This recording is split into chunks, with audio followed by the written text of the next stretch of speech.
Hi, my name's Elisa. I read 98 books last year, and I'm going to tell you about my top 10 favorite ones. So I did not hit my Goodreads goal last year. I was supposed to read 100 books. Well, supposed to. I wanted to read 100 books, and I obviously only got to 98. I was super ahead of the game for a really big portion of the year, and then just got into a slump at the end and could not recover enough to read 2 more books. It is what it is, but I will say that my reading was less than amazing last year. I was focusing a lot on reading short books, but not really focusing on reading books that I was excited about or books that I thought would be 5 stars. I kind of just got into the habit of picking the shortest books on my TBR and then hoping they'd be good. A lot of them really not great, but I have a separate video talking about that coming out pretty soon, and today we're just focusing on the positive. So I don't have an order for these really at all. I could probably guess what my top 3 were, and I will try to do that, but mostly these are the ones that I gave 5 stars and that have stuck with me. I'm sorry if you hear background noise. My cat is behind the camera. So first up, we have They Can't Kill Us Until They Kill Us by Hanif Abdurraqib. So this book is a collection of essays that touches primarily on music, but also current events, culture, politics, racism, and other social issues, and he ties them together with things like music and other aspects of pop culture.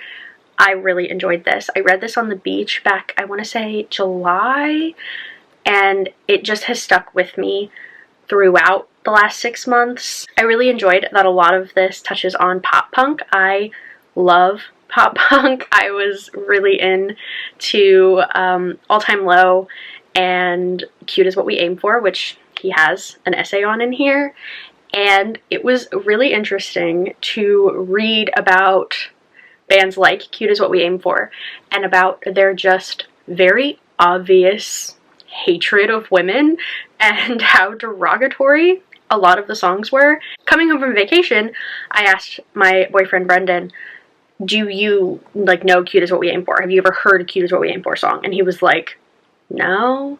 And so I played some of my favorites. I still have Loser and Curse of Curves in my playlist. And he was like, yeah, this doesn't sound familiar at all. So I started pulling up some of the songs that he references in his essay, and I was like, oh my god. And I was just, singing along, screaming this song, listening to it at 6 a.m. on the bus in middle school, just completely ignoring the just misogyny and just the hatred of women. So things like that were really, really interesting. I loved the essay on Fall Out Boy. There were just so many really great essays in here, and I really want to reread it because I know each time I'm going to find different things, connect to different things.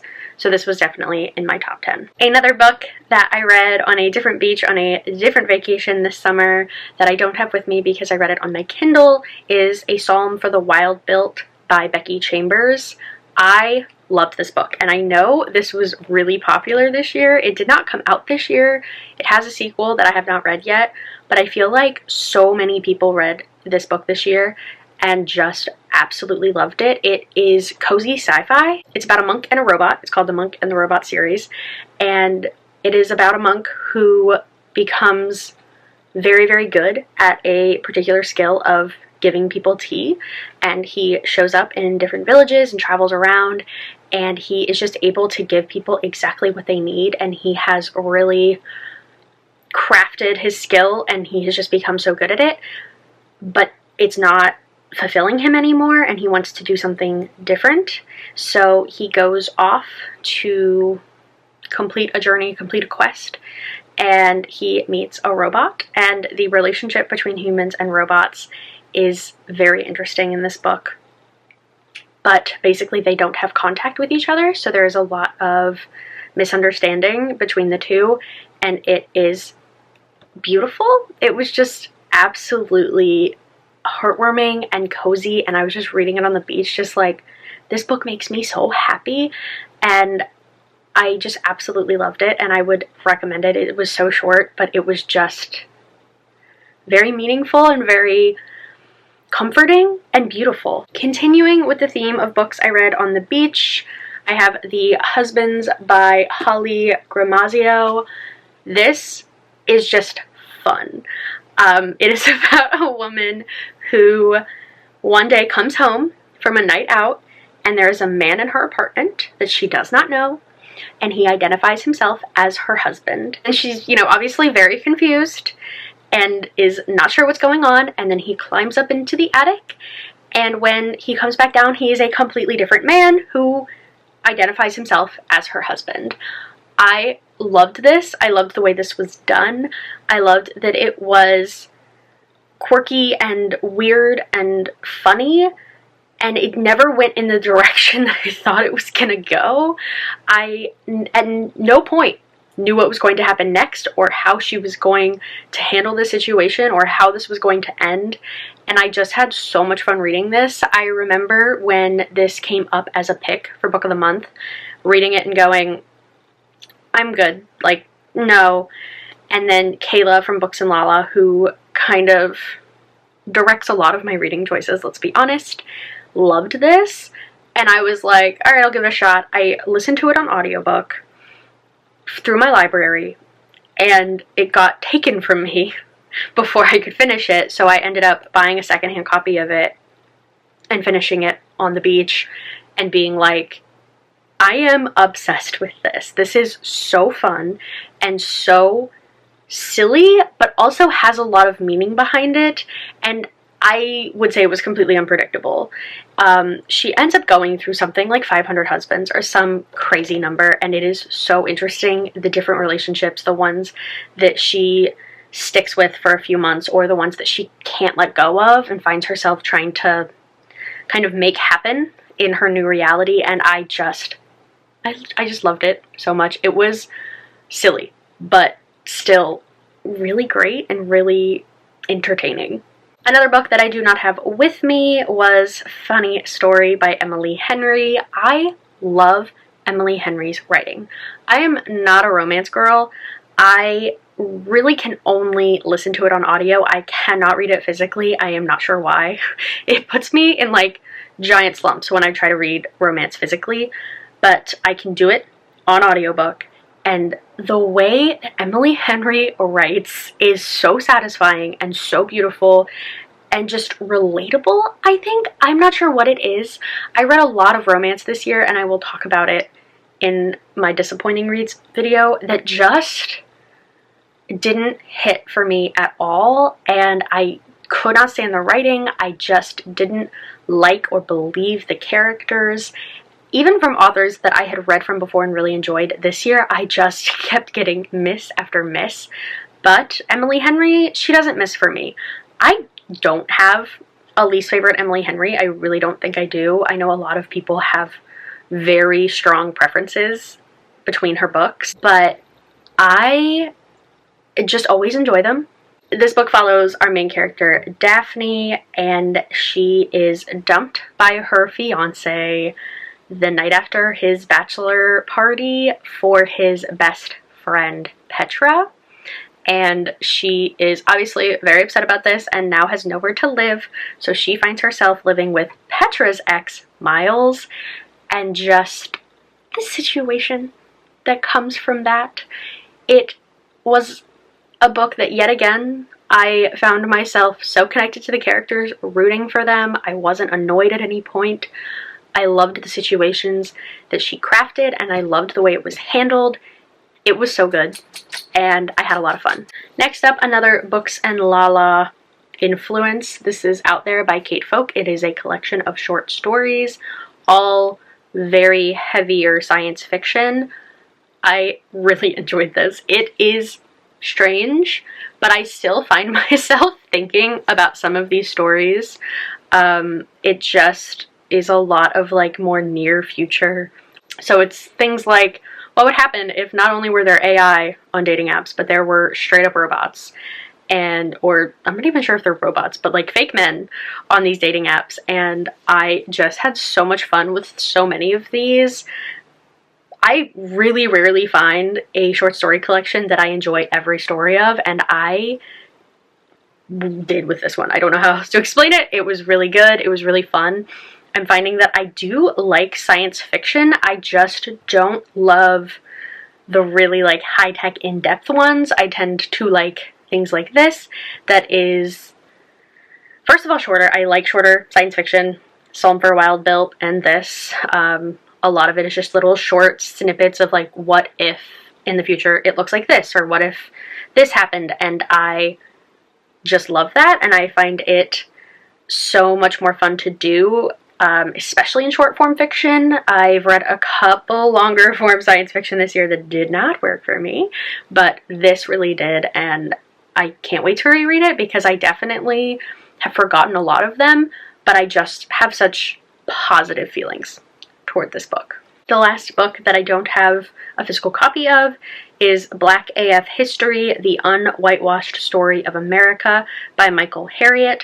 I listened to this on audiobook and just really enjoyed it. It is an eye-opener in a lot of ways. Obviously, you know, you go to US public schools and you get a certain version. I'm lucky enough that the classes that I took and the teachers that I had taught a lot less of a whitewashed version, but this book brings to light a lot of the things that you are not taught and that you have to go looking for. I really enjoyed it. I really enjoyed the humor that he brought into this, but also just the way that he handled all of the subject matter. And it's just one of those books that I think everyone should read because it's interesting, it's important, and it's honest, which I think in this day and age is an important thing. You should be seeking out honest, realistic, not whitewashed versions of things that happened in history, and we can't act like they didn't happen. I will get my last nonfiction out of the way. This is The Gifts of Imperfection by Brené Brown. This was assigned to me by my therapist, and I have never read a self-help book that has pinpointed so much of the things that I struggle with or the things that I deal with day to day and put names to them that I was like, oh, I was not aware that my biggest issue was shame. I was not aware that all of my little perfectionisms and control freak aspects were because of shame. So much of the way I view my anxiety, my depression, and my self-esteem issues changed because of this book, because it put into perspective the amount of shame I feel on a daily basis and helped me, and really almost gave me the vocabulary to discuss it. I really want to reread this to kind of absorb more of the tactics on how to help with living a shame-based existence, but I appreciate this book so much because it allowed me to uncover something that I have been on therapy since I was 14, so on and off, and in that 14 years of therapy, this book touched on something that I was never able to put words to, and so I appreciate the hell out of it, honestly. It has made my therapy sessions so much more productive, and it has made the work that I'm doing on my mental health that much better because I have a better grasp of the things that are actually happening to me in my brain, if that makes any sense. So I think we're now at the top 3 books that I read this year, I would say. If I had to pick top 3, these are the books that I think I would pick. So first up, we have Changing All-Stars by Nana Kwame Adjei-Brenyah. This was so interesting. Yet again, sci-fi in a sort of, I wouldn't say near future, but definitely a what would happen if. It's so well done. It is very much a commentary on our current prison system, but also just is so beautifully done and beautifully handled, and the perspectives that you get in this book, you're never, I don't want to say bored because it's not boring, but I love a multi-perspective, and this touches on so many different people and perspectives and aspects of the situation. I loved it so much. They offer the opportunity for people in prison to fight in these like Colosseum-esque fights against each other for the opportunity to earn your freedom, to like fight to the death until you're free. And you have these like superstar fighters who don't lose, obviously, because they're still alive, who are very close to freedom. And you are Hurricane Stacks is our main character, and she's very close to earning her freedom. And it's the relationships that she has in the team. They have little teams that they will do like team-based fighting as well as individual fighting. You're also following the love story that she has in here and the relationship that she had with her previous mentor and struggling with his death. It is so complex, but so enrapturing. Is that the way to describe it? I could not put it down. I loved it so much. And it was one of those books that at first when I started, I was like, I think this is a little complicated for me. I think the writing was so beautiful, honestly, that I think it was at first distracting me from setting up this world and setting up what was happening. But the second that I like just really got into it, I just could not pull myself out. I loved it so much. I would highly recommend this to anyone who hasn't read it. It was just a really well done book, and I really want to reread it. Next up, we have God of the Woods by Liz Moore, which I was so happy won the Goodreads Choice Awards for Mystery Thriller because I am not a Frida fan, so I was very happy this was the winner. This was one of the last books I read this year, and I could not put it down. And which is one of those things this year, which I could tell that was how I knew I was reading a book that I enjoyed, because I was reading so many books that I didn't enjoy that when I couldn't put down a decently long book, I knew it was a good one. Yet again, we are following multiple perspectives, sometimes for a very short time. We have a dual timeline going on. It's so well done and like complicated enough that I wasn't sitting and making predictions like I do with a lot of mystery thrillers. A lot of mystery thrillers aren't keeping my attention enough that I am sitting there predicting things too much, whereas this, I was so into it that when I had predictions, I was almost too busy actually reading and too busy keeping up with the story to like think them out a lot. I did predict some of this, but it did not take away from it at all. I love this. I haven't told you what it's about. It's about a summer camp and a girl that goes missing at that summer camp, and our dual timeline is the same summer camp and that girl's little brother who has gone missing. And it's so well done. I just loved it. I thought the writing was beautiful. I have since bought Liz Moore's other book because I just loved the writing and the way that she handled the story. Just very, very good. There's a reason that this won. It is that good. And I just loved it. And finally, my favorite book of the year is Migrations by Charlotte McConaghy. I love Charlotte McConaghy. I have read this and Once There Were Wolves. Yes, that's what it's called.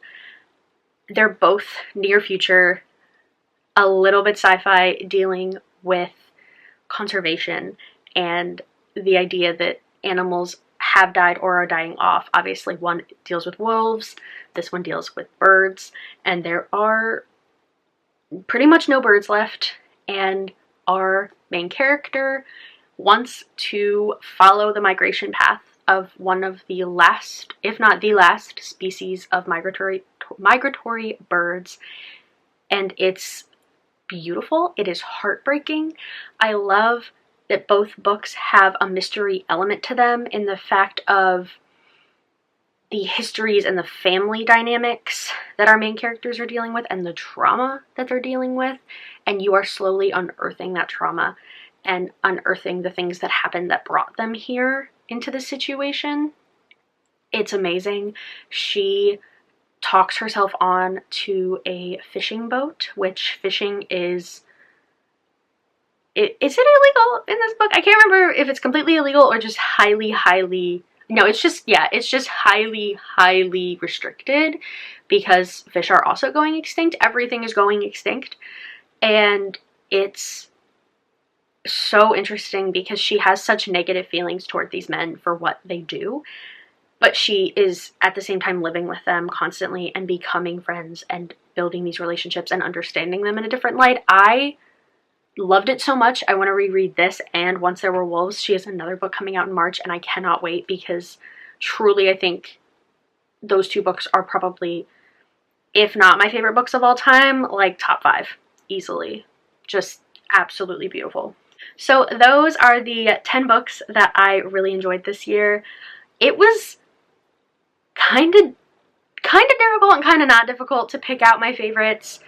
There were obvious standouts that I was like, yes, immediately you are my favorite, and those were about 7 of them, and then the last 3 were thought about and considered quite a bit before they got put on this list, but at the same time ranking them was kind of impossible for me.